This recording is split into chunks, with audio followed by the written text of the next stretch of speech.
Hello friends, good morning. कैसे हैं आप सब लोग। आज है गणगौर तीज और गणगौर का व्रत मेरे लिए पहली बार है, क्योंकि ये मेरी फर्स्ट ईयर है। शादी के बाद के जितने भी त्यौहार पड़ रहे हैं सभी मुझे पहली बार पड़ रहे हैं। तो सबसे पहले मेरा उपटन होगा, क्योंकि पहली बार जो त्यौहार होते हैं उनके पहले उपटन करवाया जाता है। तो यहाँ पर उपटन के लिए आ गई हैं चाची उपटन करने के लिए। तो इनको बुलाया था, इनकी वीडियो शूट करी तो इनको अच्छा नहीं लग रहा था, वो हंस रही थी तो उन्होंने पीछे मुँह कर लिया। उसके बाद वो उपटन करना स्टार्ट कर दिया उन्होंने, और बहुत ही मज़े मस्ती मज़ाक कर रही थी यहाँ पर। तो मैंने कहा मैं ऐसी ही बातों का वीडियो शूट कर लूँगी। तो वो कहती हैं कि नहीं नहीं नहीं, फिर पीछे मुँह कर लेती हैं। इस तरीके से चल रहा है यहाँ पर, हंसी मज़ाक के साथ साथ काम भी चल रहा है। तो आज तीज के दिन शंकर जी और पार्वती जी, जो गौरी शंकर जी हैं, उनकी मिट्टी की मूर्ति बनाते हैं और उन्हीं की पूजा करते हैं। ये सुहागिन स्त्रियों की पूजा होती है। यहाँ ये सब अपने सुहाग को अटल रखने के लिए ये व्रत किया जाता है। तो इसका विधि विधान, पूजा कहानी सारी कुछ इस वीडियो में आपको शेयर करूँगी। बहुत सारे गहने बनाए जाते हैं, पकवान बनाया जाता है, तो वो सब कुछ इसमें शेयर किया जाएगा आप लोगों के साथ। और इसकी जो कहानी है वो भी मैं आपके साथ शेयर करूँगी। तो यहाँ पे बहुत अच्छे तरीके से उपटन चल रहा था। एकदम रेड पड़ गई थी स्किन, क्योंकि बहुत ही टाइट वो कर रही थी, और मैंने ऐसे कभी कराया नहीं है, तो मुझे बहुत ही दर्द सा हो रहा था। एकदम स्किन रेड पड़ रही थी। यहाँ पर श्रृंगार का सामान बन रहा है। यहाँ पर मैं नेकलेस बना रही हूँ, थोड़ा सा डिज़ाइन निकाल के। एक मैंने बनाकर रेडी कर दिया है और दूसरा मैं यहाँ पर बना रही हूँ। तो थोड़ी-थोड़ी सी क्लिप सारी चीज़ों की मैंने लेकर आप लोगों के साथ शेयर की है, ताकि आप लोगों को चीज़ें समझ में आ जाएँ कि किस तरीके की ये पूजा होती है। और हम लोगों की यहाँ पे कैसी होती है। आप लोगों के यहाँ पे जो भी रेफ़रेंस हो इन सब चीज़ों में, वो आप लोग भी मेरे साथ शेयर कीजिएगा, और जो चीज़ समझ में ना आए वो भी बताइएगा। ये मैं बता रही हूँ यहाँ पे कि ये 2 डिज़ाइन का मैंने नेकलेस बनाया है। ये फूल ज है, जिसको यहाँ पर हम लोगों के यहाँ पर गुजिया फुलिया बोलते हैं, और ये इस टाइप के सुरा बनाए जाते हैं। नमकीन और मीठे दोनों ही वैरायटी के बनाए जाते हैं। तो ये सारी चीज़ें बनाई गई हैं यहाँ पर। इनको तल लेंगे और फिर इसके बाद पूजा में इन सभी सामग्री को रखा जाएगा, और गौरी जी जो हैं, यानी पार्वती जी जो हैं, उनको ये गहने सारे पहनाए जाएंगे और इन गहनों को पहना कर पूजा की जाएगी। इसके बाद मैं रेडी होने चली गई थी, और मेरा लुक देखिए मैं कैसी लग रही हूँ। आप लोग कमेंट करके ज़रूर बताइए कि आज का मेरा लुक कैसा लग रहा है। ये एक मुझे बताइएगा। तो इस तरीके का मेरा लुक निकल कर आया था। उसके बाद हम लोग पूजा करना स्टार्ट कर दिया था। तो यहाँ पर चाची जो हैं वो पहले से ही पूजा करने लग गई थीं, और ये जो टेसू के फूल हैं या पलास के फूल हैं, इस पूजा का मेन ही फूल माना जाता है। इनको थोड़ा-सा भिगो कर रख दिया था ताकि सॉफ्ट हो जाएँ। इसका रस निकाल कर ही जो सुहाग बनाया जाता है वो इसी से बनाया जाता है, और इसमें से गौरा जी और शंकर जी का मुख देखा जाता है, जो कि बहुत ही शुभ माना जाता है। इस पानी से ही देखा जाता है। उसके बाद यही पानी सभी के ऊपर छिड़का जाता है, जिसको सुहाग माने जाता है कि सुहाग छिड़क रहे हैं। और इसकी कहानी में मैं आपको इसकी कहानी बताऊँगी, तो उस कहानी से आपको समझ में आएगा कि क्या ये पलास के फूलों से ये रस क्यों निकाला जाता है और इसका क्या मतलब होता है। तो इस तरीके से पूजा स्टार्ट कर दी थी। यहाँ पर माता जी को चुनरी ओढ़ाई और पूजा स्टार्ट करी। धीरे-धीरे सारी चीज़ें करी, तिलक वगैरह किया और ये श्रृंगार का सामान सभी अर्पित किया। उसके बाद जो भी पकवान बनाए थे वो भी रखा, और यहाँ पर सारे अच्छे तरीके से पूजा की, और फिर कहानी स्टार्ट करी। तो मैं आपको कहानी इसकी सुनाती हूँ। वहाँ पर ज़्यादा शोर हो रहा था, तो वो सब चीज़ें रिकॉर्ड अच्छे से नहीं हो पाईं। कुछ लोगों की बातें भी चलती रहती हैं बीच-बीच में, तो फिर उतना मज़ा नहीं आया। तो मैं अभी आपको शेयर कर देती हूँ इसकी कहानी। क्या होता है कि जो गौरी जी और शंकर जी हैं, यानी से पार्वती जी हैं, वो लोग आपस में बात कर रहे थे, और घूमने के लिए निकले, नगर भ्रमण के लिए शंकर जी निकले, तो पार्वती जी बोली कि मैं भी आपके साथ चलूँगी। तो उन्होंने कहा ठीक है, और जो नंदी महाराज जी हैं वो भी बोले कि मैं भी आप लोगों के साथ चलूँगा।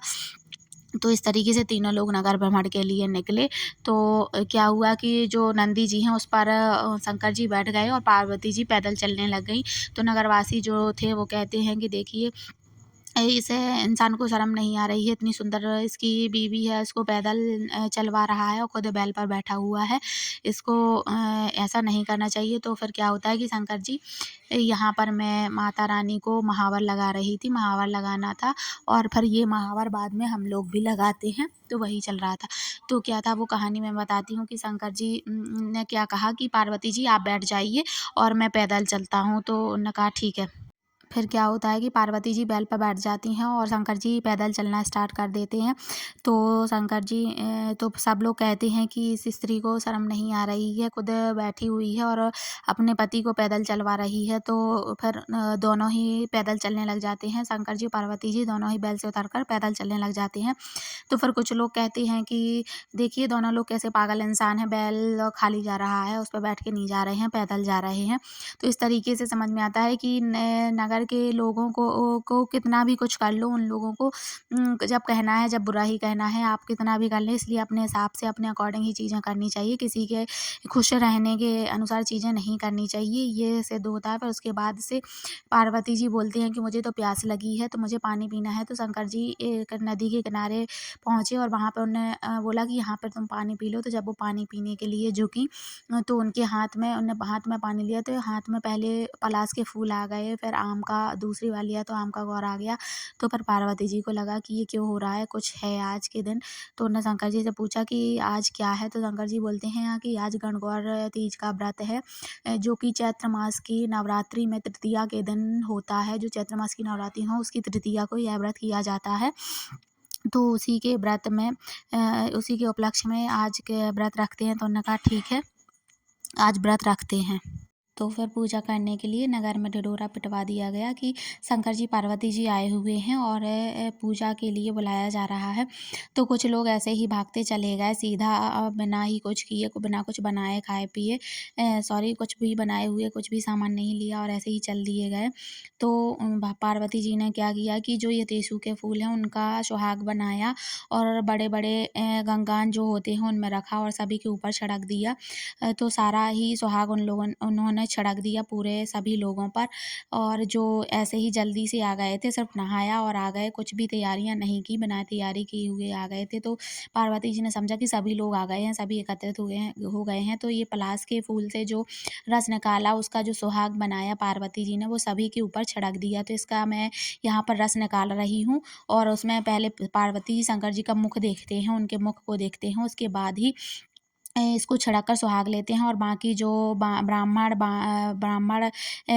बनिया और जो ठाकुर लोग हैं, उनकी महिलाएं बड़ी ही श्रृंगार से, बड़े ही सामग्री का पकवान बनाकर आई, तो उनके लिए सुहाग बचा ही नहीं था। तो फिर पार्वती जी ने क्या किया कि अपनी पैती चीड़ी और उससे सुहाग निकाला और सभी के लोगों के ऊपर छिड़का। इस तरीके से ये पूजा की जाती है। यहाँ पर मैं पार्वती जी का मुख देख रही थी इसमें से, तो बहुत ही अच्छे तरीके से दिख गया। फिर उसके बाद हम लोगों ने सुहाग छिड़का अपने ऊपर, हम चाची लोगों ने सभी ने एक दूसरे के ऊपर छिड़का। तो ये थी आज की कहानी। और ऐसे ही भगवान जी माता रानी सभी का सुहाग बनाए रखें, सभी की जोड़ी अमर रखें, सभी को अपना आशीर्वाद दें, सभी की मनोकामनाएं पूर्ण करें। तो ये थी आज की पूरी कहानी। और कहानी में यही सुहाग मैन माना जाता है। बाकी आरती आगे ओरिजिनल वॉइस में है।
यहाँ पर चाची सुहाग छिड़क रही थी, वही सुहाग जो पलाश के फूलों से बनाया था, जिसमें गौरी शंकर की मूर्ति देखी थी, जिसकी परछाई पहले की परछाई इसमें देखते हैं। उसके बाद ये जो पट है ये इसको चढ़ाया जाता है, इसको चीर भी बोलते हैं। तो चीर को चढ़ाने के बाद इसको चीर को सुहाग का धागा मानकर बांधते हैं, तो या तो कलाई में बांध लेते हैं या फिर गले में बांध लेते हैं। तो यहाँ पर हम लोगों ने वो सब चढ़ा दिया और यहाँ पर फिर उसके बाद ये जो आस होती हैं जो बनाई हुई थी, आस को गोदी में रखा, तो चाची ने मेरी गोदी में रखा। इस तरह से आस को रखकर आशीर्वाद प्राप्त किया और फिर मैंने चाची को भी चाची की गोदी में भी आस को रखा। इसके पहले सबसे पहले जो पल्लू रहता है उसको पूज लेते हैं, यानी हल्दी चावल से टीक लेते हैं। उसके बाद उनमें आस रखी जाती है और उनके पैर छुए जाते हैं, तो ये सुहाग की निशानी ही मानी जाती है। और आज की जो पूजा है वो सुहागन स्त्रियों के लिए बहुत ही महत्वपूर्ण होती है, ख़ासकर कि अपने इंडिया में ये बहुत ही शुभ व्रत माना जाता है। इसको रखने से सभी मनोकामनाएँ पूर्ण होती हैं और सभी का सुहाग बना रहता है, जन्म-जन्म तक सुहाग बना रहता है। ये मेन सुहाग की ही पूजा मानी जाती है। तो यहाँ पर मैंने गौरी जी से सुहाग प्राप्त किया और उसके बाद फिर हम लोगों ने यहाँ पे जो पट होता है, जो चीर होता है, जो चढ़ाया हुआ था, जैसे कि यहाँ पे दिखाया जा रहा है, तो ऐसे उसके उसके चीर को सभी लोग बाँट लेते हैं और अपनी-अपनी कलाई या फिर गले में पहन लेते हैं। तो यहाँ पर मैंने गले में पहन लिया था, क्योंकि कलाई में बार-बार गीला होने से वो खराब होने के चांस ज़्यादा रहते हैं और ये लंबे समय तक, जितने समय तक पॉसिबल हो उतने समय तक बाँध कर रखना चाहिए। तो मैंने कम से कम 1 साल तो रखना ही चाहिए, जब तक दूसरी बार गणगौर ना आ जाए यहाँ पर। फिर उसके बाद जो गौरी जी को या पार्वती जी को जो आलता लगाया हुआ था, वही आलता हम लोगों ने अपने पैर में फुल पैर भर-भर के लगाया, एकदम भर पैर से लगाया आलते को, बढ़िया सुंदर सी डिज़ाइन बनाकर, जो कि आपके साथ शेयर की है। तो वीडियो कैसे लगा आपको ज़रूर बताइए। चैनल पर नए हैं तो चैनल को सब्सक्राइब कर लीजिए, बेल आइकन प्रेस कर लीजिए और मैं कैसी लग रही हूँ ये कमेंट करके बताइएगा और आपको पूजा कैसी लगी ये भी कमेंट करके ज़रूर बताइएगा। आई होप आप लोगों को बहुत अच्छी लगी होगी, आप लोगों को चीज़ें बहुत ही पसंद आई होंगी और आप अपने फ्रेंड्स एंड फैमिली के साथ चैनल को शेयर कीजिए, वीडियो को शेयर कीजिए, ताकि उन लोगों को भी बहुत ही अच्छे-अच्छे वीडियो देखने का मौका मिले और बहुत ही नॉलेज मिले। Thank you for watching.